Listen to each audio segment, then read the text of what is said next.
ये इनका नाम मोहम्मद रिबानी है, मेरा नाम जया झा है। हम लोग हंस फाउंडेशन और बिलियंस इन चेंज के लिए काम करते हैं और थोड़ी बहुत हो सकता है आप लोगों को ब्रीफिंग पहले से मिली हो। जो एक बहुत इंपॉर्टेंट प्रोजेक्ट जिस पे हम लोग काम कर रहे हैं वो है स्मॉल एंड मार्जिनल फार्मर्स के बीच में कंपोस्टिंग को बढ़ावा देना।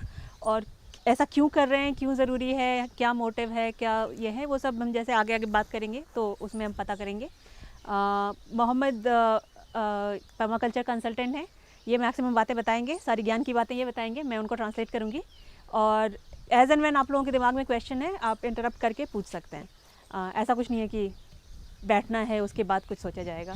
तो जो भी सवाल आते हैं आप पूछते जा सकते हैं एंड हम लोग उसके जवाब देंगे। So we've been traveling in India the last 14 months here in India. Me and one of my colleagues here now in the US, Ryan, and now we have James. So we're trying to make like an assessment for the soil here in India. So we keep the same way. पिछले हाँ so I have to translate like so पिछले 14 महीनों से मोहम्मद और इनके एक और colleague हैं रायन जो कि यूएस से हैं, और अब जेम्स इंडिया में अलग अलग जगहों पे ट्रैवल कर रहे हैं, वहाँ के सॉइल के बारे में और क्लाइमेट के बारे में, जो मिट्टी कैसी है, मौसम कैसा है, पानी का लेवल क्या है, ये सब पता कर रहे हैं। But honestly, except from some part up in Uttarakhand, all the soils that we've seen so far are really degraded. तो उत्तराखंड की कुछ जगहों के अलावा पूरे इंडिया में इन्होंने जितनी भी मिट्टी देखी है सबकी हालत ख़राब है। हालत ख़राब होने का क्या मतलब है आगे देखेंगे। So that's due to the way that we are treating our soils. While soils are our living system, contains a lot of life, so that we have to treat them in a very respectful way. But instead, we start putting some poison into our soils, which is something crazy. तो ऐसी हालत इसलिए है मिट्टी की क्योंकि मिट्टी की जो ओरिजिनल जैसी मिट्टी होनी चाहिए, मिट्टी के अंदर बहुत सारा जीवन होना चाहिए, लेकिन हम ये बाहर से जो केमिकल्स उसमें डाल रहे हैं वो जहर की तरह काम कर रहा है। तो मिट्टी के अंदर का सारा जीवन ख़त्म हो जा रहा है और इसकी वजह से हमारी सॉइल की अवस्था जो है बहुत ही ख़राब हो रही है। So imagine like there's something is living into our soils that's feeding our plants, that we are putting poison to kill these guys who are feeding our plants. We can't permit ourselves to keep doing this because one day it will come and we have nothing that grows into our soils.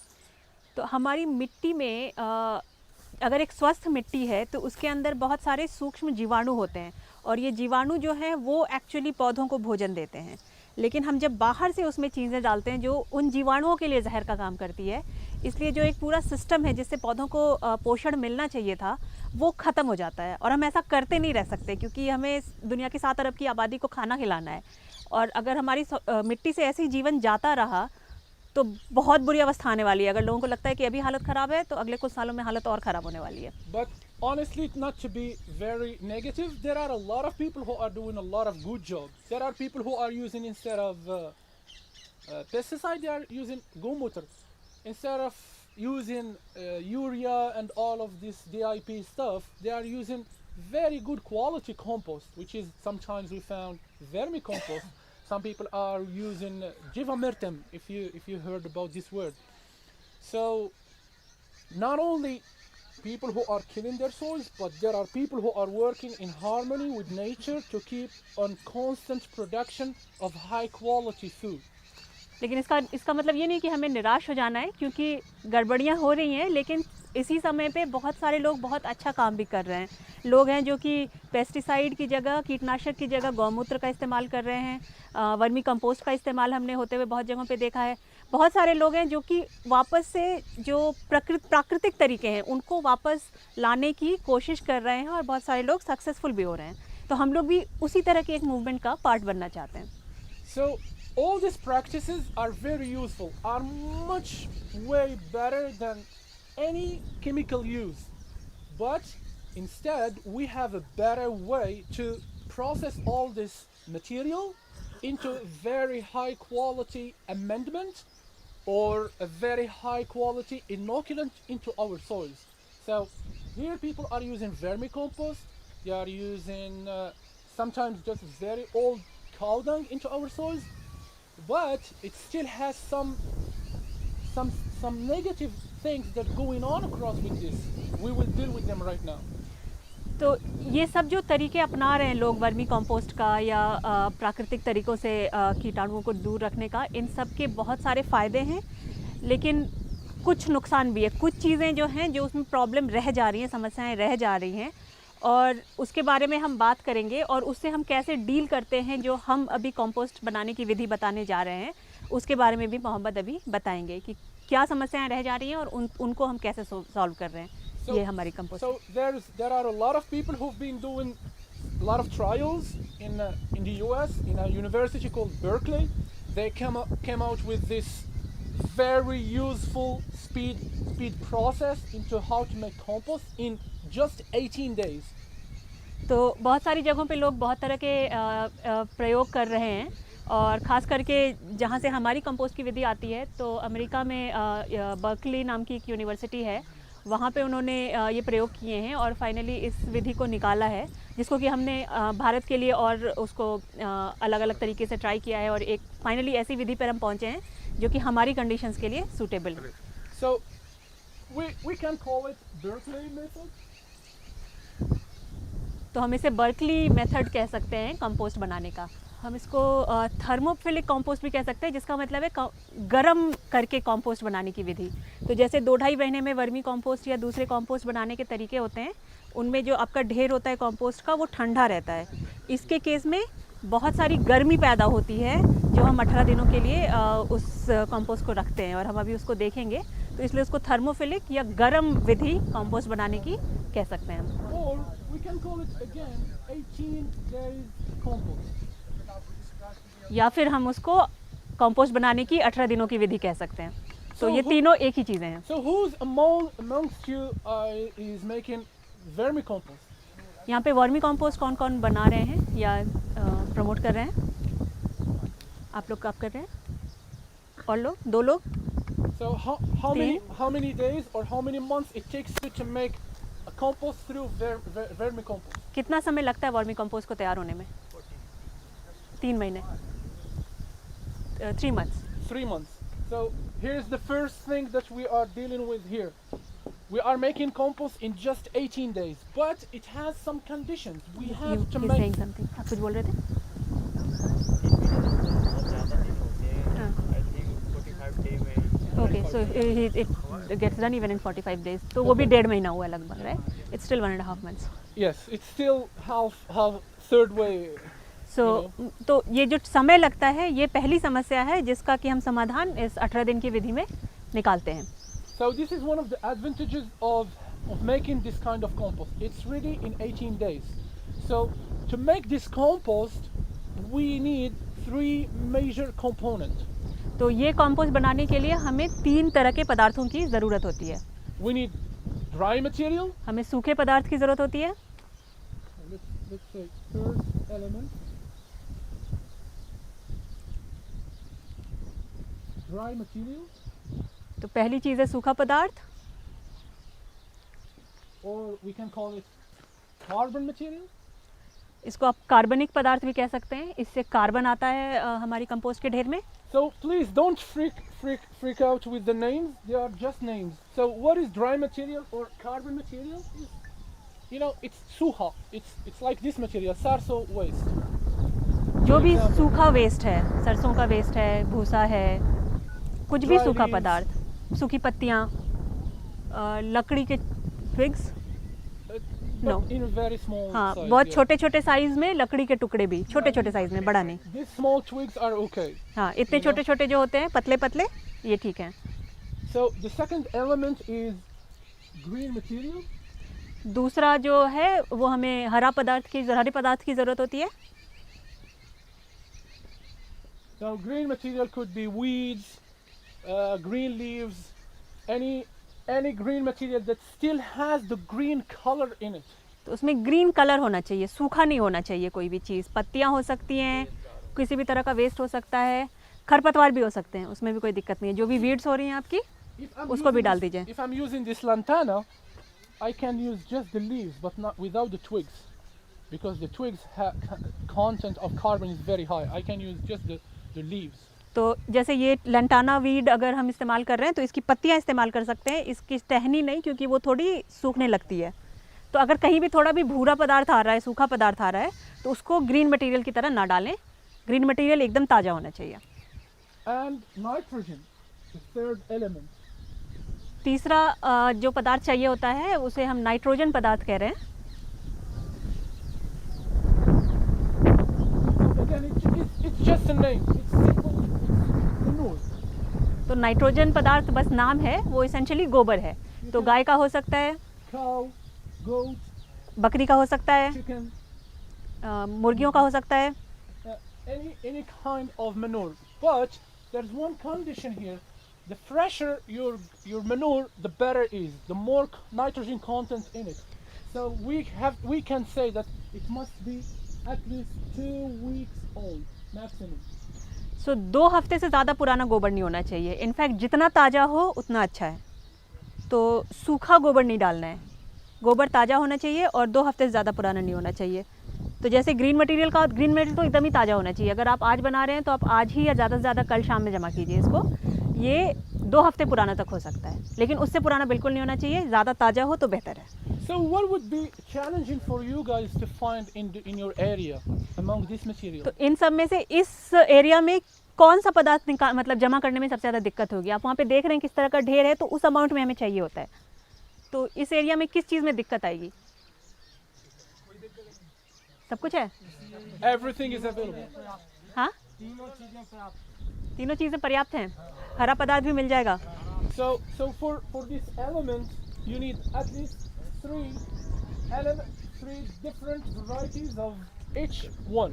For example, if I'm using dry material, I can use busa, I can use sarso leaves, I can use dry or chopped small twigs like this one. हाँ, तो इसमें क्या है कि इन सभी पदार्थों में जितनी वैरायटी होगी उतना अच्छा है। तो कोशिश ये किया जाए कि जैसे आप सूखा पदार्थ जमा कर रहे हैं तो सिर्फ एक तरह का ना जमा करें, सिर्फ भूसा ना जमा करें, कम से कम जैसे 3 तरह का जमा करें। तो भूसा जमा कर सकते हैं, सूखी सरसों की पत्तियां जमा कर सकते हैं, और जो ये पतली लकड़ियां हैं उनको काट के उनको जमा कर सकते हैं। तो जितने ज़्यादा अलग अलग तरह के पदार्थ आप इस्तेमाल करेंगे, आपके फाइनल कंपोस्ट में पोषण उतना ज़्यादा होगा। We can use one, but it's not the same quality as if I'm using 3 from each element. हाँ, तो अगर आप एक भी इस्तेमाल करेंगे तो ऐसा नहीं है कि कंपोस्ट नहीं बनेगा या फ़ायदा नहीं होगा, लेकिन क्वालिटी उतनी अच्छी नहीं होगी जितना कि अगर आपने अलग अलग तरह के पदार्थ यूज़ किए होते तो उससे होती। So that leads us to say what concerns neem and Safeda. eucalyptus. Yeah, neem and safeda. So if you have a lot of neem within the area, or you have a lot of eucalyptus within the area, don't use all your green material, only safeda and neem. Use it as 1/3 of your whole pile, and we will discuss right now the units size of the composting pile. So when you say 1/3 of the pile, 1/3 of green material or 1/3 of the green तो material. अगर आप नीम और सफ़ेदा इन चीज़ों का इस्तेमाल कर रहे हैं तो जितना भी आप हरा पदार्थ इस्तेमाल कर रहे हैं उसके 1/3 से ज़्यादा इस्तेमाल ना करें। You want to explain why? It's okay. Okay, तो नीम और सफ़ेदा के बारे में। हाँ हाँ, यूकेलिप्टस यहाँ नहीं होता।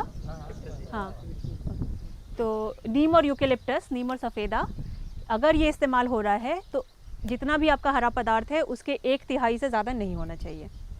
So to make the best compost pile, we need 3 units of dry material, 2 units of green material, and 1 unit of nitrogen. So please, can I have that basket? The basket? Basket ला सकते हैं क्या? कौन है वो? टोकरी ले आइए। So units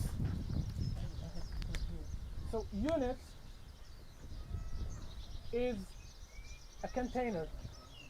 Okay, it's like it's not a kg. It's not a quintal. It's not. Okay, let me translate that. It's a unit. तो यहाँ पे बहुत ही इम्पॉर्टेंट बात ये बोल रहे हैं, ये जो है कंपोस्ट विधि का बहुत ही इम्पॉर्टेंट पार्ट है कि आपके जो ये 3 तरह के पदार्थ हैं वो किस अनुपात में इस्तेमाल होने चाहिए। तो ये 3 2 1 जो है वो इस विधि का मंत्र है, मतलब इसको आप रट लीजिए। 3 हिस्सा सूखा पदार्थ, 2 हिस्सा हरा पदार्थ और 1 हिस्सा गोबर, ये इस अनुपात में इस्तेमाल होंगे। तो जब हम यूनिट की बात करते हैं तो हम उसको किलोग्राम में नहीं बोल रहे हैं, हम उसको इस वॉल्यूम में बोल रहे हैं, कितनी चीज़ आप जमा कर रहे हैं। तो अगर आप ये एक टोकरी मान लीजिए 1 यूनिट है, तो आप गोबर का भी ये 1 यूनिट, भूरे पदार्थ का भी, सूखे पदार्थ का भी ये 1 यूनिट है, 1 इकाई है, और हरे पदार्थ की भी ये 1 इकाई है। तो आप एक बर्तन लें और हर चीज़ उस बर्तन से नापें, वेट से नहीं नापेंगे, केजी नहीं है। तो इसमें जो अब गोबर डालेंगे तो वो भार में ज़्यादा होगा सूखे पदार्थ या हरे पदार्थ से, उससे फ़र्क नहीं पड़ता है। हमारी इकाई का मतलब है कितनी मात्रा है इसकी, है ना, कितना एरिया ये कवर कर रहा है। ये एक दूसरा बहुत ही इंपॉर्टेंट चीज़ है, यूनिट को समझना इस पूरे प्रोसेस में बहुत इंपॉर्टेंट है। तो इसलिए ये कभी मत भूलिएगा, 3 2 1 का अनुपात है, और ये अनुपात जो है ये वॉल्यूम के हिसाब से है, मात्रा के हिसाब से है, वजन के हिसाब से नहीं है ना। ये सबसे ज़्यादा इंपॉर्टेंट चीज़ है। So if I'm using this as a unit,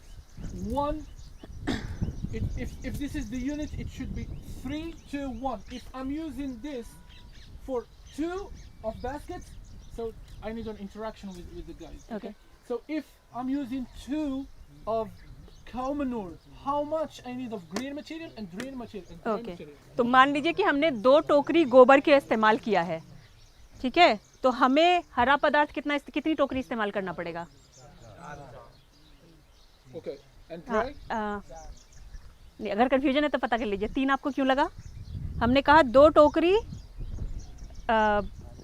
गोबर, है ना, तो 1 हिस्से गोबर के लिए, हाँ, तो 1 हिस्से गोबर के लिए 2 हिस्सा, तो 2 टोकरी गोबर के लिए 4 हिस्सा, ठीक है, ओके। और कितना भूरा पदार्थ? हमने 2 टोकरी ये इस्तेमाल किया है, 6 टोकरी 6। The first thing that you have to make sure of is that all your material is maximum 2.5 centimeters size. Okay, तो जब हम ये बनाने जा रहे हैं तो हमने ये जमा कर लिया है सब कुछ, और आपने देखा होगा कि वहाँ पे कटा भी हुआ है।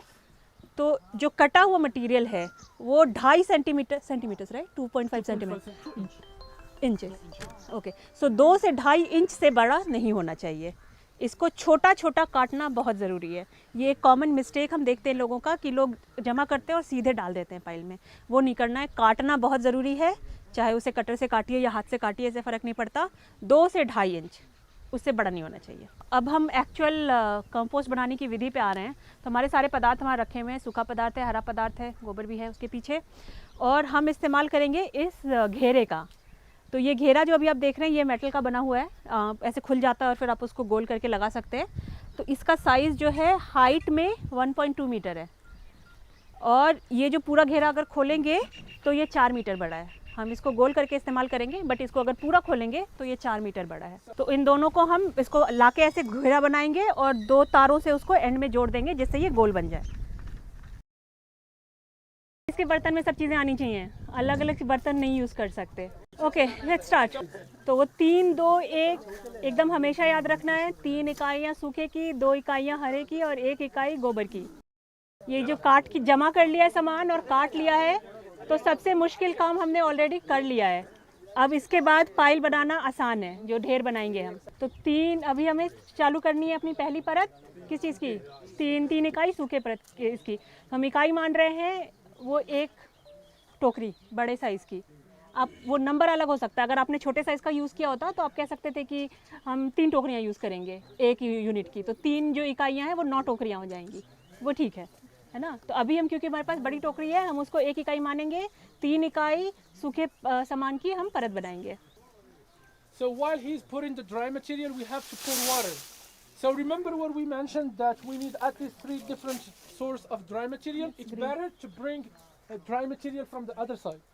तो हमने बोला था कि अलग अलग तरह का सूखा पदार्थ हमें डालना चाहिए, तो हम एक बार उधर से लाए, अब हम एक बार भूसा ले आएंगे। तो अभी वो 2 टोकरियां वहाँ से ला रहे हैं, 1 टोकरी इधर से भूसा ले आइए। कोई एक जना आप में से पानी ले लें।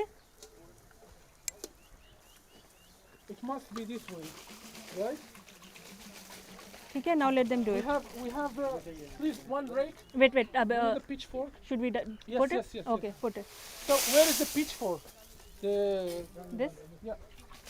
the pitchfork will be much better. Yeah. Keep watering all the time. There's a panji. भैया panji. उधर इनको हमसे ज़्यादा नाम पता है। अच्छा ये है। So take this one.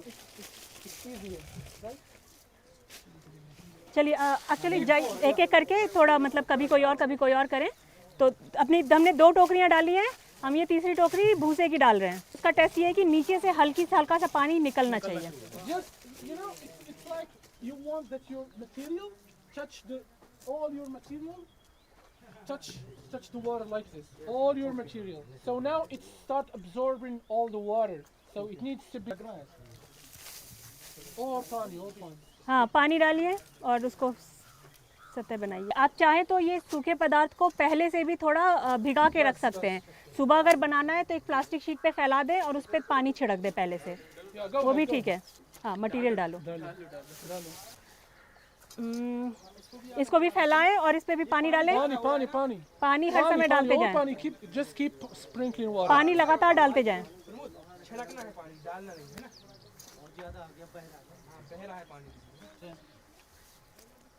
रुक जाइए, पानी थोड़ा डालने दीजिए, फिर अगला डालिएगा। कितनी टोकरियां डालनी है हमें? 2। हाँ एक और डालनी है। दबाना भी है। तो इसको एकदम टाइट नहीं करना है, लेकिन लेवल कर देना, बराबर कर देना। हाँ तो हाँ tell them about how tight it should be. It shouldn't be too tight, right? या इट्स ओके। हाँ तो जैसे अभी कर रहे हैं वैसे ही करना है। इसको एकदम दबा के टाइट नहीं करना है, सिंपली बराबर कर देना है। So again, it depends on what's the percentage of the chunky material within your pot. So if you have a lot of chunky material inside your pot, it's okay to keep pressing it because it gives you. ये बड़ा मुश्किल है, अगर हमें training करनी है ना तो हमें लोगों से बात करनी होगी। थोड़ा आप इसमें एडजस्ट कीजिए।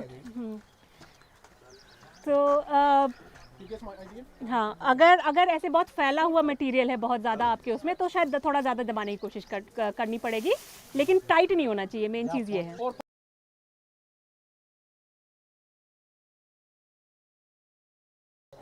चाहे तो आप लोग टर्न ले सकते हैं, कुछ देर कोई और जना करे, कुछ देर कोई और करे। तो एक चीज़ ध्यान दीजिएगा, जब हम टोकरी में सामान डाल रहे हैं तो उसको ऐसे ऊपर तक ना डालें, क्योंकि भूरा मतलब सूखा सामान और हरा सामान हल्का होता है तो हम ऊपर तक डाल दें, लेकिन गोबर कोई भी ऊपर तक डाल नहीं पाएगा। तो इसलिए सब कुछ बराबर में डालें।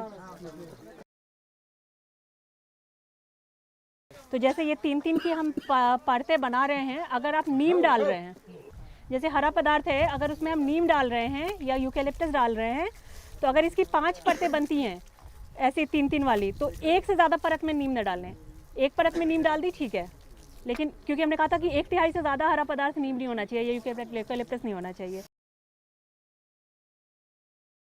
बस यही चीज़ 3-to-1 करते जाना है जब तक हम इस हाइट तक ना पहुंच जाएं। So go ahead. तो अब एक्चुअली करते जा सकते हैं आप लोग।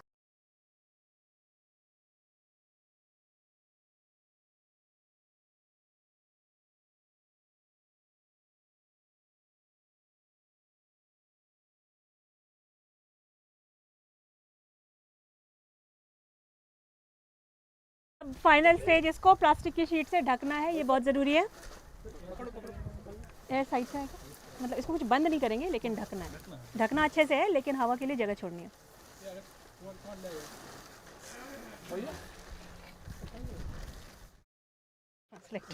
इस जगह को खाली रखना है, क्योंकि इसमें हम वापस पलट के डालेंगे।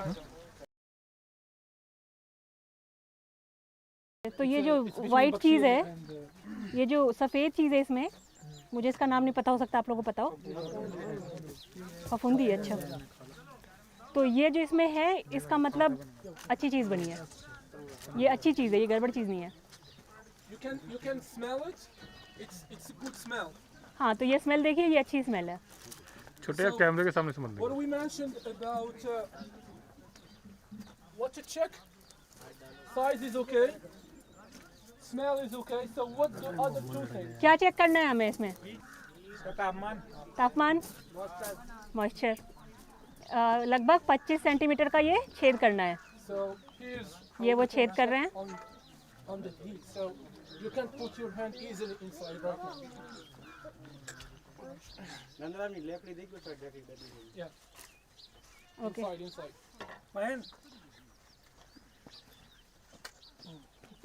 Ouch. You can keep your hand inside. अंदर हाथ रख सकते हैं ज़्यादा देर? So please make sure that everyone touch that.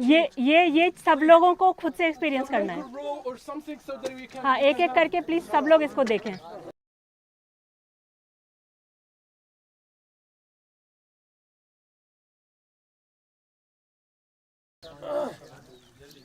The second test is what? अरे दूसरी चीज क्या देखनी है हमें? तो अब ये देखिए, डालिए, करिए स्क्वीज टेस्ट, जोर से दबाइए। You see, no water. And so without doing the squeeze test, I don't need to do squeeze test. I can notice that it's actually dry. ये देखिए, ये ड्राई है, ये सूखा है। So if it's so if it's very dry, means that the decomposition or the process is not correct.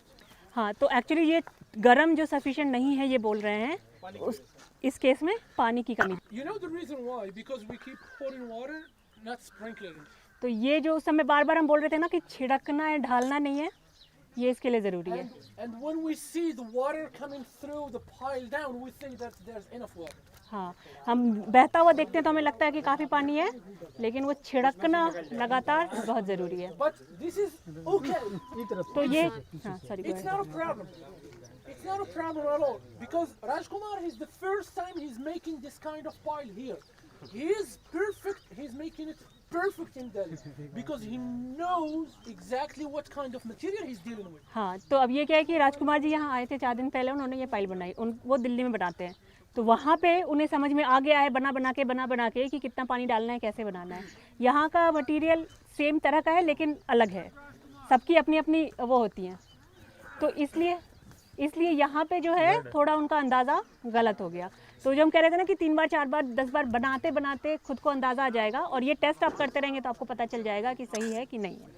So you remember what we mentioned about the problems regarding the pile. So if there's not much enough heat, what we have to do? Actually ये अच्छी चीज़ है कि हमें यहाँ पे problem आई। Solution क्या है? हाँ, Yeah. We've been speaking all this stuff in the बताया था। theoretical class. सबसे पहली चीज़, अगर तापमान सही है नहीं तो सबसे पहली चीज़ क्या चेक करनी है? नहीं, तापमान चेक कर लिया आपने, वो सही नहीं है, तो पहला पॉसिबल रीज़न क्या है? साइज़। अगर साइज़ कम था तो प्रॉब्लम थी। इस केस में हमें पता है, हमने तो केज इस्तेमाल किया था, तो साइज़ की प्रॉब्लम नहीं है। जनरली अगर आप ये घेरे का इस्तेमाल कर रहे हैं तो साइज़ की प्रॉब्लम नहीं होगी अगर आपने उसे ऊपर तक भरा है। दूसरी चीज़, पानी सफिशिएंट नहीं है। क्यों? अब ये तो काउंटर इंट्यूटिव लग सकता है ना कि पानी से तापमान कैसे बनेगा, लेकिन अंदर जो प्रक्रिया हो रही है, जो हाँ, तो कैसे हीट बन रहा है? वो जीवाणु जो अपना खाना खा रहे हैं, रिप्रोड्यूस कर रहे हैं, मतलब जन्म दे रहे हैं नए जीवाणुओं को, और उन सब प्रक्रियाओं से इसके अंदर गर्मी बन रही थी। क्योंकि पानी नहीं था, वो प्रक्रियाएं नहीं हुई। But it's okay. So the way that we flip it. अब देखिए कि इसको फ्लिप कैसे करना है। Please, can you go a little bit थोड़ा पीछे जाइए। Yeah, because I need to with the hand like तो देखिए, ये बाहर की परत निकाल रहे हैं। So I have to remove the 20.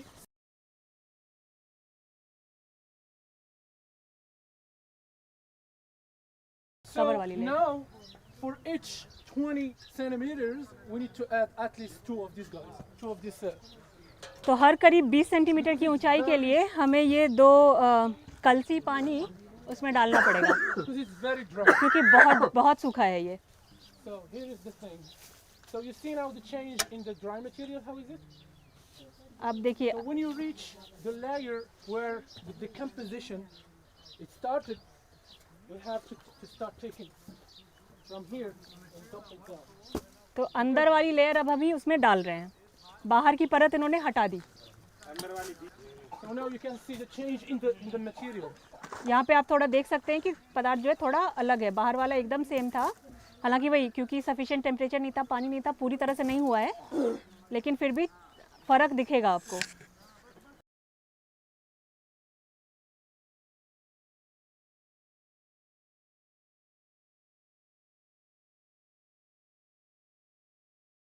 So when you reach this height, it's almost 30 centimeters. you have to start taking material from the outside. तो अभी बाहर वाला जो हमने अब ये करीब 20-30 सेंटीमीटर पहुंच गया है, ये इस हाइट की बात हो रही है। तो अब हम बाहर वाला मटेरियल जो हम उन्होंने हटाया था पहले वो डालना Put it चालू in the करेंगे। middle. अच्छा, उसे बीच में डालें, इस घेरे के बीच में डालिए। रुक जाइए, वो ना डालिए, इसको बीच में मत डालिए, साइड में डालिए। So material from the inside into the edges now, and from the outside into the middle. तो अब बाहर वाली चीज़ बीच में जाएगी और अंदर वाली चीज़ बाहर की तरफ साइड में। तो ये जेम्स जो है अभी डाल रहे हैं, आप जैसे बाहर वाली चीज़ निकाल रहे हैं ना, उसको बीच में डालेंगे।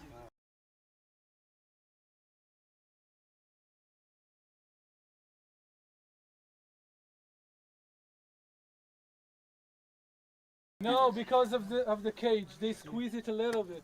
That's why, and we keep it a little bit wide.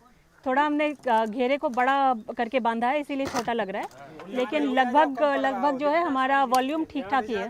So if we measure the two radiuses or diameters, they are different. तो अगर हम उनका व्यास और हमारा व्यास नापेंगे तो ये हमारा ज़्यादा है। तो क्योंकि घेरा ज़्यादा बड़ा हो गया इसलिए थोड़ा सा वो हाइट छोटा हो गया, लेकिन ये ठीक है। ठीक है, तो ये हमारी पलटाई हो गई। हम इसको वापस से ढकेंगे, हाथ लगाएं और ढकें। जैसे उसको ढका था बिल्कुल वैसे ही इसको ढकना है। जो भी ढका जाएगा वो भी कंपोज बन जाएगा। ऊपर ऊपर ऊपर ऊपर ऊपर करें, ऊपर करें।